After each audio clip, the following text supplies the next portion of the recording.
Welcome to Mindful Moments. Nourish your mind on the go.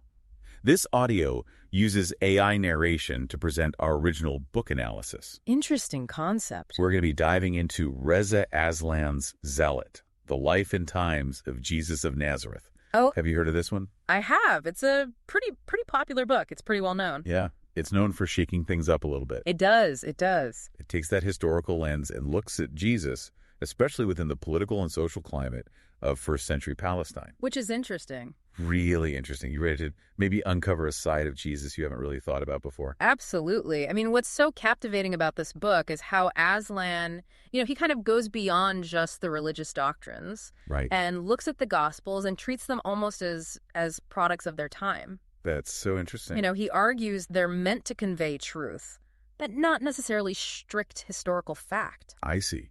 So kind of almost like instead of just focusing on faith, we're going to look at the facts. So what kind of picture does he paint of first century Palestine? Oh, it's a very turbulent picture. Imagine Roman rule. You've got economic disparities, Unrest. constant unrest. It's almost like, a powder keg ready to ignite. And Aslan does a fantastic job of making you feel that tension and simmering resentment. So that's where figures like Judas the Galilean come in. Right. Like he was a zealot who saw any cooperation with Rome as a betrayal of God, almost like a freedom fighter. Absolutely. He really embodied this fierce resistance against Roman oppression, and that sentiment was brewing throughout Palestine. So how does Jesus fit into all of this? Because, I think a lot of times we think of Jesus as a figure of peace. Right. And this is where Aslan kind of throws a curveball. Okay. Because he argues that Jesus was actually deeply influenced by this whole atmosphere of zealotry. He might have even been influenced by people like Judas the Galilean himself. And he portrays Jesus as a revolutionary. That's a big statement. It is. So someone who challenged both Roman rule and the Jewish religious establishment. Right. He's not just a passive figure accepting the status quo. He's actively pushing back against the powers that be. Wow. So are there any specific examples that we see in the book that support this view of Jesus as a revolutionary? Definitely. One of the most striking examples that Aslan uses is the story of Jesus cleansing the temple. Oh, right. Where he overturns the tables of the money changers.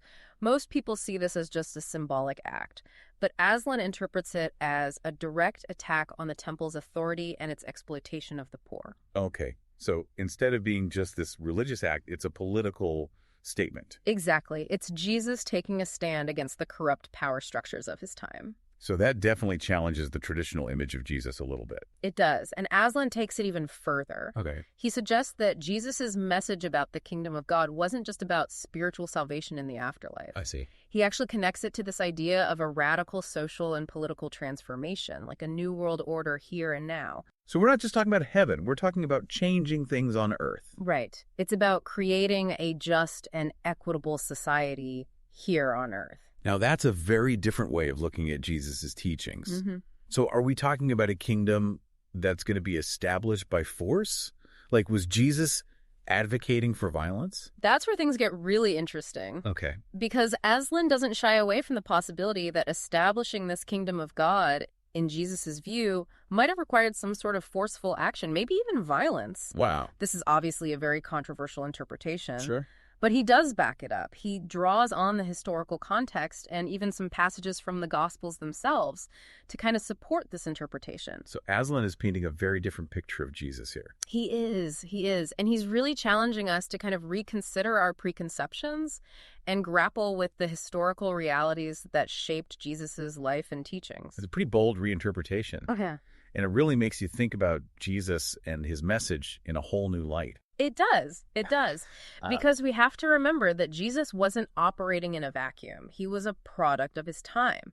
And his time was a time of immense social and political upheaval. Right. It makes sense. He wasn't just this isolated figure delivering these abstract teachings. Exactly. He was a man living in a very specific context, a context that was marked by Roman oppression, economic inequality, and widespread unrest.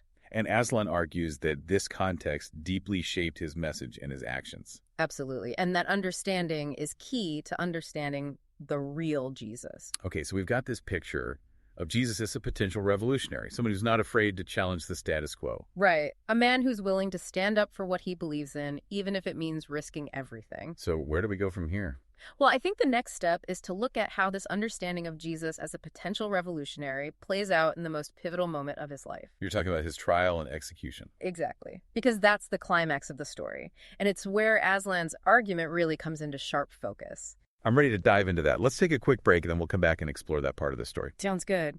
So his trial and execution, that's really where this idea of Jesus as a revolutionary figure comes into focus. Yeah, because that's the climax of the whole story, right? Yeah. How does Aslan even approach that moment? Well, he argues that the Romans, they saw Jesus as a real political threat. Not just some religious leader. Exactly. And especially at that time, Rome had zero tolerance for anyone who challenged their authority. Especially with all the unrest going on. Exactly. And don't forget, this was during Passover. Right. Jerusalem was packed. Oh, yeah. Tons of pilgrims.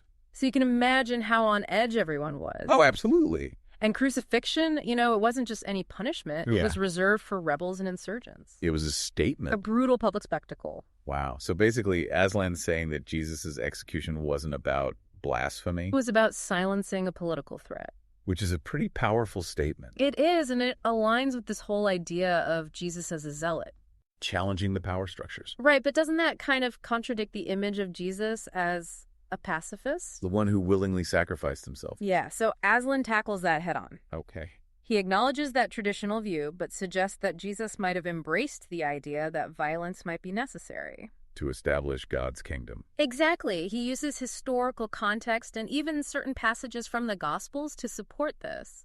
That's a lot to unpack. It is. It makes you think about how the story of Jesus evolved after his death. So like how the Gospels are written decades later. Right. They might have been shaped by the political realities facing early Christians. So maybe they downplayed the revolutionary aspects of Jesus' message. To avoid persecution.